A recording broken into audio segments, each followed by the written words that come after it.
આજની ધર્મકથા. પ્રણામ. મદન રેખાજી. કર્મ સંયોગે એવી પરિસ્થિતિમાં છે કે જે સાવ અનપેક્ષિત છે. કેટલાક કલાકોમાં જ જાણે આખીને આખી દુનિયા બદલાઈ ગઈ. અને જંગલની અંદરમાં હવે એકલા પોતાની સગર્ભા અવસ્થા એના અંતિમ ચરણમાં છે. અને તેમ છતાં જંગલના શાકભાજીઓ, ફળ, જળાશયનું જળ એના આધારે જીવવાનું છે. સગર્ભા અવસ્થામાં છે ને વધારે ઊંઘની જરૂર પડે, કારણ કે એ ક્ષણોની અંદરમાં મન થોડું વધારે ભયભીત હોય. આવનારા દુઃખ, આવનારી પરિસ્થિતિઓ, એ બધું હંમેશા મનની અંદરમાં વધુ ને વધુ ચિંતા ઉપજાવે. એમાં પાછું જીવનમાં ઊભું કરેલું સત્વ, બળ, એ બધાને દાવ પર લગાડે ને ત્યારે બાળકનો જન્મ થાય. એટલે સ્ત્રીના જીવનમાં નવસર્જન પહેલાં જે કસોટીઓ થાય, એ કસોટીઓ સમયે એનું વ્યક્તિ, એની ગમતી પરિસ્થિતિઓ, આ બધું એને મળતું રહે તો એની માટે એ ક્ષણો થોડી હળવી થાય. એટલે એક્ઝેક્ટ રિવર્સ સિચ્યુએશન અત્યારે મદન રેખાજી ભોગવી રહ્યા છે. પોતાના પતિનો વિયોગ, પોતાના બાળક સાથેનો વિયોગ, પોતે જ્યાં રહેતા હતા એ આવાસ, એ આસપાસના લોકો બધાનો વિયોગ અને એકાંતનો સંયોગ જંગલની અંદર. અને છતાંય પોતે સ્વસ્થ થઈ ભગવાનના તત્વનો વિચાર કરતાં કરતાં પોતાની સાથે જે થયું છે તે પોતાના ભાગ્યને આધીન છે એમ કહી અને ભાગ્યને દોષ આપવાના બદલે પોતાની સાથે જે થયું છે એ પોતે જ કરેલા કર્મને આધારે છે. એટલે ભાગ્યનો દોષ પણ નહીં, પોતાનો જ દોષ. આવી વિચારસરણીના આધારે પોતાના દિવસો પસાર કરે છે. 7 દિવસ થાય છે અને 7મે દિવસે ગર્ભની જન્મ સમયની પીડા એ એમને ઉત્પન્ન થાય છે. એક વ્યક્તિ પણ નથી જે એમનો હાથ પકડી શકે, જે એમને સહાય કરી શકે. આમ આપણને લાગે કે આ કેવું જીવન. અને આવી દુઃખદ પરિસ્થિતિમાં પણ પોતે પોતાના આ કાર્યને વિશે સંપન્ન થવા માટે પૂર્ણ નિરાબાદ મનથી જીવી રહ્યા છે. સતીત્વ આ છે. કોઈ પણ પરિસ્થિતિને પોતાના સત્વથી જે જીવે છે ને એ સતીત્વ છે. લોકોના આધારે જીવવું, કોઈ હોય તો સારું જીવાશે, લોકો હોત તો કેટલું સરસ થાત, કંઈ જ નહીં. પોતાનું સ્વાધીન, પોતાના આત્મસત્વના આધારે અને કોઈને પણ દોષનો ટોપલો કોઈના માથે ઢોળ્યા વગર જીવવાનું. પોતાના માથે વારંવાર નહીં ઢોળવાનું કે ભાઈ મેં પૂર્વભાવમાં કેટલું કર્યું હતું, એવું પણ નહીં. બસ સહજ જીવન. અને 7મે દિવસે એક પુત્રને જન્મ આપે છે. કોઈ ક્રિયા કરવા માટે, કોઈ શુચિકર્મ કરવા વાળું કોઈ નહીં. બધું જ પોતે પોતાને કળ વળે ત્યારે કરવાનું. અને એમણે 1 દિવસ 2 દિવસ થયા અને રૂટીનમાં આવ્યા અને રોજની જેમ કપડાં ધોવા માટે જવાનું થયું જળાશય પાસે. એટલે પોતાના હાથમાં યુગબાહુના નામની મુદ્રિકા એટલે કે વીંટી હતી. એ વીંટી જે છે એ આ બાળકની બાજુમાં મૂકી અને પોતે જળાશયની પાસે વસ્ત્ર ધોવા માટે ગયા. વીંટી મૂકવાનું કારણ શું? રોજ જવાનું થવાનું જ હતું, તો વીંટી મૂકવાનું કારણ શું? તો કે અનિશ્ચિતતાઓનો સ્વીકાર, અનસર્ટેનિટી છે. પોતે જશે, આવશે, કલાકો થશે કદાચ, તો એવામાં જંગલમાં અચાનક કંઈ થાય તો મુદ્રિકા એમની પાસે હોય તો કદાચ કોઈ લઈ જાય તોય સાચવીને રાખશે, આવી વિચારસરણી. એટલે મુદ્રિકા ત્યાં મૂકી અને પોતે જળાશય તરફ ગયા. હવે જેવા સ્નાન આદિ માટે જળની અંદરમાં એમણે પ્રવેશ કર્યો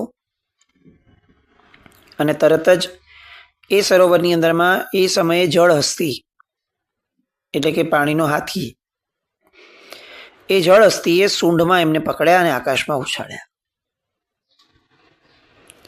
આપણે તે છે ને કહેવત છે, દુકાળમાં અધિક માસ. અધિક માસ ક્યારે આવે? તો કે ક્યારેક સામાન્ય અવસ્થામાં આવીને વહી જાય ને તો ખબર ન પડે, પણ દુકાળ ચાલતો હોય અને અધિક માસ આવે ને ત્યારે હંમેશા એ વર્તાય વિશેષપણે. અને એવો ભાવ થાય કે આરું દુકાળની અંદરમાં જાઓ, આને આવું હતું. અધિક માસ પણ સુકાળ હોય ને તો ગમે, બાકી ન ગમે. કેમ? કારણ કે જીવ અનંત કાળથી અનુકૂળતાની અંદરમાં રહેવા માટે ટેવાયેલો છે. એવું નથી કે એને અનંતકાળથી અનુકૂળતાઓ જ મળી છે, એને મેક્સિમમ તો પ્રતિકૂળતાઓ જ મળી છે, પણ તેમ છતાં અંદરમાં અનુકૂળતાનો રાગ હોવાના કારણે એને સંસ્કાર એ પડ્યો છે કે જીવન હોય તો અનુકૂળતા જીવ, પ્રતિકૂળતામાં છે એ જીવન એનો કંટાળો જ હોય. અહીંયા મદન રેખાજીને તો પ્રતિકૂળતાનો સંયોગ છે, અનુકૂળતા તો ખબર જ નથી. માંડ બાળક આવ્યું છે અને સેટલ થયું છે, અને એવામાં હવે આ જળ હસ્તીએ ઉછાળ્યું. પરિસ્થિતિ ફરી ક્યાંક નવી ગેમ રમવાની. જળ હસ્તી આકાશમાં ઊંચે ઉછાળી. સ્ત્રી છે, પોતાનું શું કૌવત રહેવાનું, એમાં પણ બાળક જન્મ્યા પછીના દિવસો, હજી તો 2-3 માંડ થયા હશે કદાચ. કોઈ એમને શુશ્રૂષા કરવા વાળું ન હતું, વિશેષપણે આહાર વપરાવવા વાળું ન હતું કે ભાઈ તમે આટલી શરીરની શક્તિ વાપરી છે તો ચાલો તમારે આ વાપરવું જોઈએ, આ વાપરવું જોઈએ.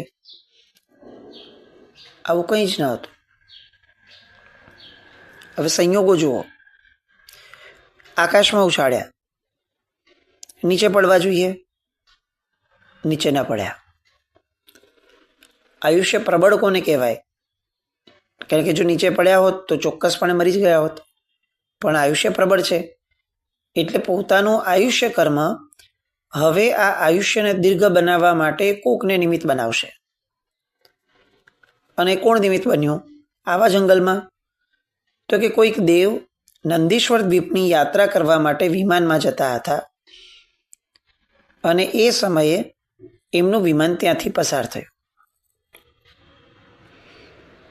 ક્યાંથી ક્યાં સંયોગો આવે તમે જુઓ, કલ્પના ન કરી શકાય. આ બધું કોઇન્સિડન્સની પણ એક્સ્ટ્રીમ કહેવાય કે ઓલા જળ હસ્તીને ઉછાળવું અને એ જ સમયે વિમાનનો ત્યાંથી પસાર થવું. આમ આટલા દિવસથી અહીંયા રહેતા હતા. બાળકનો જન્મ થયો એ સમયે સૌથી વધારે જરૂર હતી કે કોકની દ્રષ્ટિ પડે ને કોઈક સહાયભૂત બને, અને ત્યારે કોઈનું વિમાન કાંઈ પસાર ન થયું. પણ આમનું આયુષ્ય કર્મ એટલું પ્રબળ હતું કે એને સામે સંયોગ ઊભો કરવાનો જ હતો, અને સંયોગ એણે ઊભો કર્યો. આમે છે ને એક થિયરી છે કે આ જગત આટલું બધું અનસર્ટેન કેમ છે? આ જગત અનસર્ટેન એટલા માટે છે કારણ કે આ જગત સ્વયં સંચાલિત છે. અહીંયા મદન રેખાએ પોતે કોઈ પોતાની માટેનો પુરુષાર્થ કર્યો, મારે બચવું છે, કંઈ ન કર્યો. અને તેમ છતાં એમનું આયુષ્ય કર્મ પ્રબળ હતું તો એમના આયુષ્ય કર્મએ પોતાની રીતે પોતાનો રસ્તો ઊભો કરાવડાવી લીધો. અચાનકથી કોક દેવને એ જ સમયે ત્યાં ઊભા રખાવ્યા. પેલા જળ હસ્તીએ સૂંઢમાંથી એ જ રીતે ઉછાળ્યા કે ઓલા વિમાનની આસપાસમાં જ દેખાય, એ હાઈટ મળે કે જેના કારણે વિમાનમાં બેઠેલો માણસ જોઈ શકે.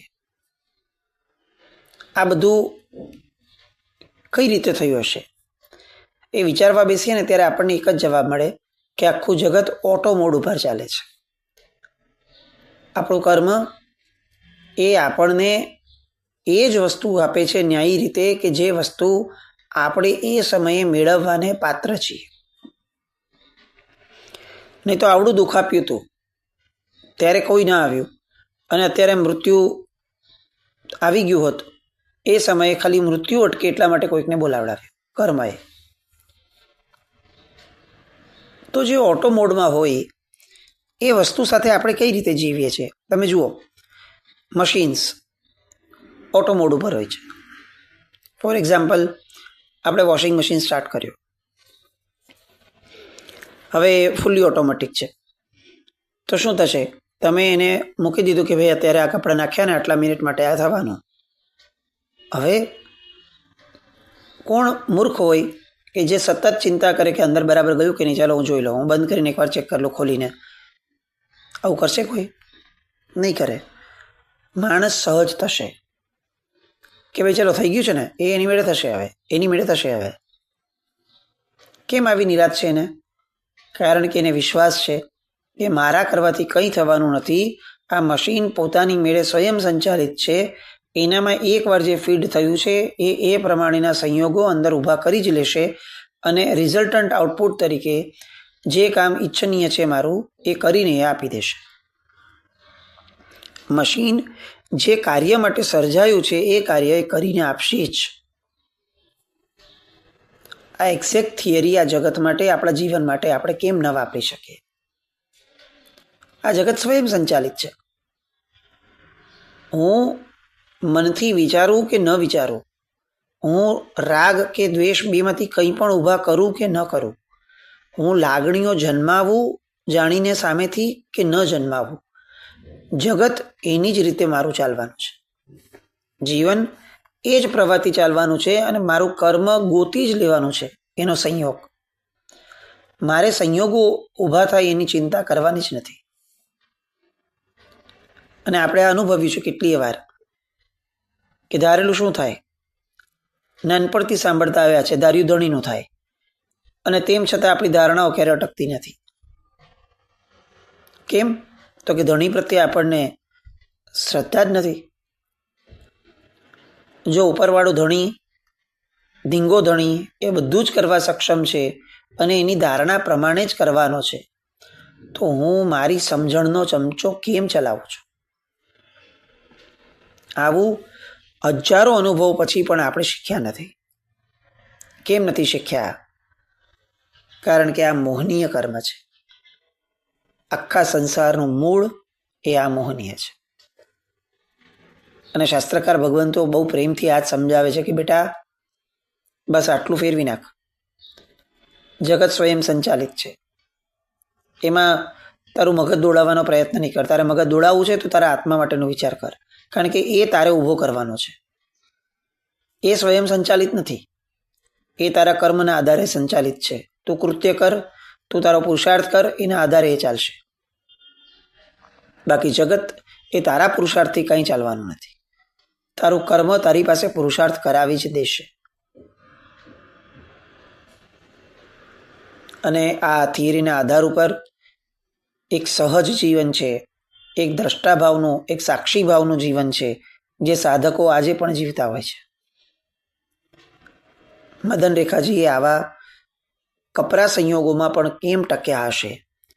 કારણ કે એમના મનની અંદરમાં આ વિચાર દ્રઢપણે વર્તાયેલો હશે કે જગત સ્વયં સંચાલિત છે.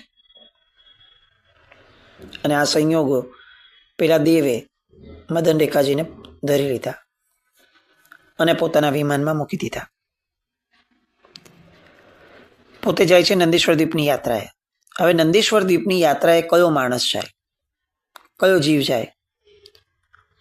પોતે ઉત્તમ સંયોગોની વચ્ચે જીવે છે, દેવ છે, વિદ્યાધર દેવ છે, એટલે આમ મનુષ્ય જ ગણાય, વિદ્યાધર છે એટલે, પણ દૈવત્વવાળા છે, વૈક્રિય શક્તિઓ ઉધારે છે.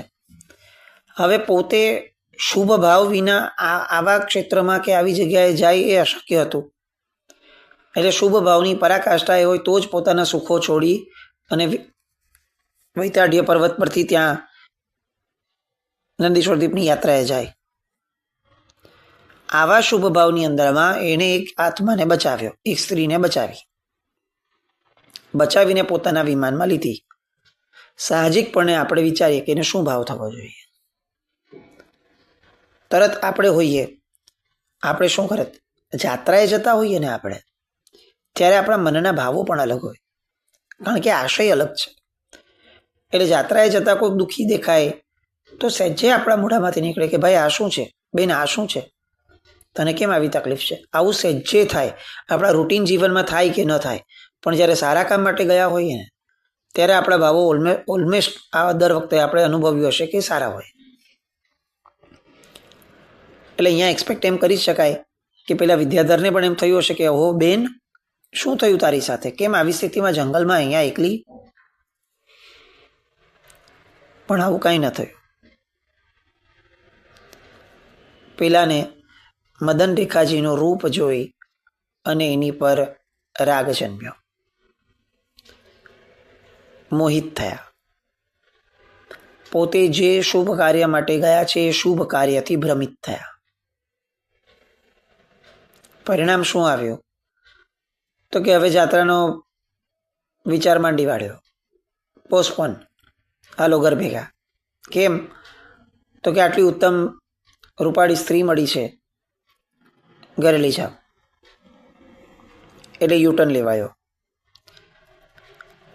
મદન રેખાજી તો હજી પોતે એ અવસ્થામાંથી બહાર જ નથી આવ્યા કે કંઈ સમજી શકે, અને કદાચ સમજી પણ લે તો એમના હાથમાં શું, પોતે હવામાં ઉછળતા છે, કોકે ઝીલ્યા છે, એ વિમાનમાં મૂક્યા છે, પોતે શું કરશે? અહીંયા કોણ છે કે જેને કહેશે કે મને અહીંયાથી છોડાવો? હવે એમની સામે તો એક જ વ્યક્તિ છે કે જેને જે પણ કહેવાનું એ કહી શકવાનું, પણ પોતે સમજુ છે, પરિસ્થિતિનો તાગ સમજી ગયા કે કોઈ એક દેવ કે કોઈ એક વ્યક્તિએ મને આ ઉંચકી છે અને એ હવે મને એના આવાસ ઉપર લઈ જાય છે. એટલે આટલી ભયંકર પરિસ્થિતિઓ, સંયોગો આવ્યા, રાજમહેલ છોડવાનો, બાળક જન્મનો, તેમ છતાં જે ડગ્યા ન હતા એ મદન રેખાજી હવે જાણીને સમજણપૂર્વક પોતે એક પરપુરુષ ભેગા છે, તો સ્ત્રી પાસે શસ્ત્ર શું? તો કે એનું રુદન. શસ્ત્રો છે ને એ રોજ રોજ ન વપરાય, એ ક્યારેક વાપર્યા હોય ને તો એ શસ્ત્રની ધા કરે. અહીંયા મદન રેખાજીને એ શસ્ત્ર વાપરતા આવડતું હતું. આખો દાડો રડ નતા કરતા, રડવા માટેની બધી જ અનુકૂળતા હતી, રડવાના બધા જ કારણો હતા. એ જે પરિસ્થિતિમાં હતા, આ પરિસ્થિતિ રુદન સિવાય બીજું શું આપી શકે એમ હતી.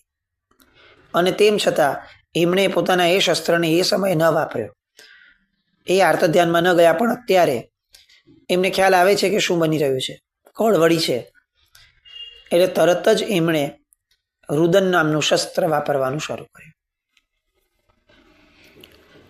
પેલો વિદ્યાધર ચમક્યો કે ભાઈ આ તો રડવા લાગી છે અને આ તો હવે મુશ્કેલ થશે, આમને આમાં રડીએ રાખશે. અત્યારે તો ઠીક છે વિમાનમાં છે, ત્યાં ગયા પછીથી લોકો જોશે, લોકો પ્રશ્ન કરશે, લોકોને એમ લાગશે કે હું ઉચકીને ભગાવીને લઈ આવ્યો છું. એટલે હવે આ મદન રેખાજીનું રુદન શાંત કરવા માટે એ એમને સાંત્વના આપવાનો શરૂઆત કરે છે. પૂછે છે કેમ રડે છે બેન? કેમ રડે છે? સોરી, બેન શબ્દ નથી આવતો. કેમ? કારણ કે અંદરમાં મોહ છે. કેમ રડે છે તું? અને મદન રેખાજી એ પોતાનો આગળનો પૂર્વાર્ધ ન જણાવતા બહુ સામાન્યપણે કહે છે કે મારા દીકરાને હું આવી રીતે મૂકીને આવી છું. અને એમને મૂકી અને હું આ જળાશય પાસે આવી હતી. હાથીએ મને ઉછાળ્યો અને હું તમારા વિમાનમાં પડી. મારું બાળક મારા વિના મૃત્યુ પામશે. હજી તો આ કેટલાક કલાકોનું જ બાળક છે, ત્યાં એકલું પડ્યું રહેશે, મૃત્યુ પામશે. એ તને પણ નહીં ગમે, મને પણ નહીં ગમે. કોઈ પણ પ્રકારે તમે મને ત્યાં પહોંચાડો. મને તમે ન પહોંચાડી શકતા હો તો એક કામ કરો, મારા પુત્રને અહીંયા લઈ આવો. આ સમયે આવી દયનીય પરિસ્થિતિ એક સ્ત્રીની એ જોયા પછી પણ પેલો વિદ્યાધર કે જે નંદીશ્વર દ્વીપની યાત્રાએ ગયો છે, મનમાં ધર્મ વસ્યો હશે તો જ થયું હશે. અને તેમ છતાં મદન રેખાજીનું કર્મ એ આવી દયનીય પરિસ્થિતિ હોવા છતાં પણ વિદ્યાધરના મનની અંદરમાં મદન રેખાજી પ્રત્યેનો મોહ, એની આસક્તિ એને જરા પણ ઓછી થવાની ના પાડે છે. સુગ્ન વ્યક્તિને પણ એ સમયે એની સમજણ ઉપર આવરણ ઊભું થઈ જાય જો આપણું કર્મ જાગે તો. મદન રેખાજીનું કર્મ એ અત્યારે તીવ્ર કક્ષાએ જાગે છે અને પેલો વિદ્યાધર બેઉમાંથી એક પણ પરિસ્થિતિમાં અનુકૂળ થવાની ના પાડી દે છે. ન હું તમને ત્યાં મૂકીશ, ન બાળકને અહીંયા લઈ આવીશ.